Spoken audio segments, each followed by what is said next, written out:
At DOTR at PNP Anti-Cybercrime Group hinarap ang sospek sa illegal na nagbebenta ng overpriced na beep card.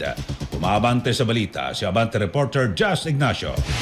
Abante Radyo Live Report.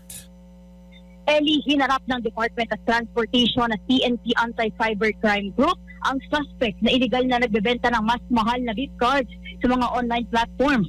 Sa pulong balitaan, sinabi ni Transportation Secretary Vince Dizon na ginawa nila ito upang hindi mamahiya, kundi magpadala ng klarong mensahe sa mga abusadong nananamantala ng mga kababayan na gusto lamang makabili ng beep card. Nagsimulaan niya ito nang magkaroon ng kakulangan ng mga beep card mula sa mga istasyon ng tren, lalo na kanya sa LRT1 at MRT3. Umaabot sa 200 piso ang presyo ng mga beep card na ibinebenta sa mga online platforms, kung saan 30 piso lang naman anya ang original na halaga nito. Sa ngayon, ayon kay Dizon, wala na anyang kakulangan sa beep card matapos na makapag-deliver na ng mahigit 300,000 beep card sa LRT1, 2 at MRT3 ang pamunuan ng beep card. Patuloy naman na tutugisin ng DOTR katuwang ang PNP Anti-Cybercrime Group ang mga abusado nananamantala ng mga pasahero.